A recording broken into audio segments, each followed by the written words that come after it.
특히 이제 냄새로 저희 이 사람들의 스트레스 호르몬 냄새도 맡아요. 네. 아 그래요? 네. 근데 자기네들이 이렇게 와서 막 핥아주고 우리가 얘네들을 쓰다듬으면 또 생리학적으로 이런 스트레스가 줄어들고 심박수도 낮아진단 말이에요. 그러면은 이 강아지들 입장에서는 아 이렇게 뭔가 잘못됐을 때 내가 왔을 때 이런 행동을 하면 이 상황이 좀 해결이 되는구나 이런 것들을 이제 배울 수 있죠. 그래서 실제로 공감을 하는 그런 강아지들이 있습니다. 우리 그 고양이도 위로를 잘 그렇죠. 근데 고양이가 사랑한다라는 표현이 강아지하고는 좀 많이 다르거든요. 어떻게 해야 돼? 그러니까 뭐 강아지는 와서 뭐 꼬리 흔들고 뭐 약간 네. 막 이렇게 돌고 막 이런 거 뭐 이렇게 막 안아달라 이런 거라면 고양이가 기본적으로 이제 애정 표현, 사랑 표현 하는 것 중에 이제 대표적인 게 헤드번팅이라고 해서 머리를 이렇게 쿵 박으면서 이렇게 비비는 행동을 하거든요. 그런 것도 있고 그다음에 이제 알로 그루밍이라고 해서 와서 이제 뭐 핥아준다던가. 그런 것도 있고 뭐 누구는 자고 있을 때 와가지고 고양이가 그르릉 하면서 아, 예, 퍼링이라고 해서 골골송이죠. 약간 그것도 심리적으로 좀 안정감을 주거나 통증 완화도 되고.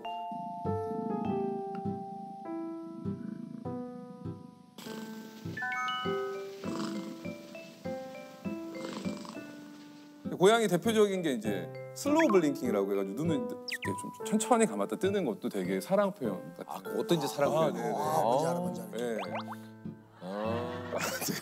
아무튼 뭐 그런 것들 있다 보니까 조금. 네.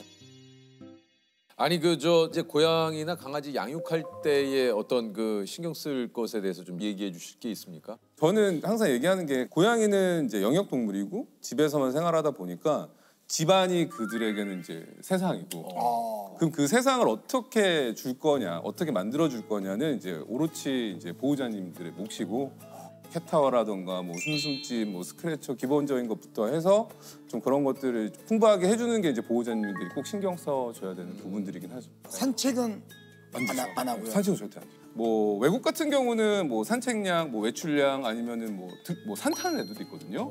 그런데 이제 한국은 아직은 좀 도시다 보니까 좀 위험 요소가 많아서 권장하지 않죠. 그러니까 만약에 이제 산책의 끝은 조금 이제 분실이다, 아이를 잃어버리는 거다라고 생각을 해서. 강아지랑 고양이한테 절대 주면 안 되는 음식들이 있죠. 아 이런 거 있죠. 네. 초콜릿? 초콜릿은 이제 어떤 초콜릿이냐에 따라서 또 다릅니까? 네, 뭐 이제 다크 초콜릿이냐, 네. 뭐 밀크 초콜릿이냐, 화이트 초콜릿이냐, 뭐 코코아 분말이냐 이런 거에 따라서 이 위험도가 좀 달라지고 사실 치료만 잘 받으면 뭐 이제 큰 문제가 생기는 경우가 많지는 않아요. 대신 병원은 가야 되죠. 가장 위험한 거, 조금 먹어도 죽는 거는 이제 유박비료라는 게 있습니다. 이게 비료인데 펠렛처럼 생겼어요. 이렇게 원통형으로 생겼는데 이 아파트 화단이나 이런 데도 많이 뿌려요. 예. 근데 그건 하나만 먹어도 죽을 수 있어요. 근데 이게 사료처럼 생기고 무맛이거든요. 야. 고양이 같은 경우는 좀 위험한 게 그래서 백합과 저기 꽃을 먹으면은 문제가 많이 생겨요. 백합과의 꽃을 먹으면. 네. 그래서 꽃 같은 거 항상 이렇게 갖다 놓으실 때는 이제 백합관지 백합관지 아닌지. 확인하시고. 되게 중요한 팁이다. 그러니까 백합은 물론이고 백합과. 네. 아 이게 그러니까 또 보호자분들께서도 참 신경 쓸 게 참 많습니다. 네. 네. 제가 되게 충격을 받은 적이 한 번 있어요. 뭐죠? 그래서 제가 이제 연복 셰프님이랑 한번 네. 이렇게 얘기를 하게 된 적이 있는데 유기견을 키우세요. 생일이라는 유기견을 키우시고 연복 셰프님은 그러신다는 거예요.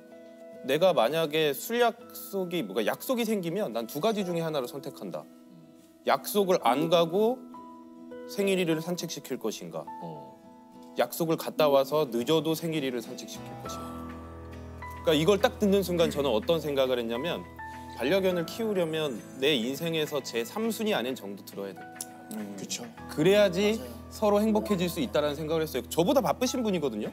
그 시간을 쪼개서 나한테 가장 중요한 것 중에 하나이기 때문에 나를 희생하고 이걸 쪼개가면서 얘를 이제 산책시키고 즐겁게 해주려는 모습을 보면서 저도 되게 많이 감동을 받고 깨우쳤었거든요.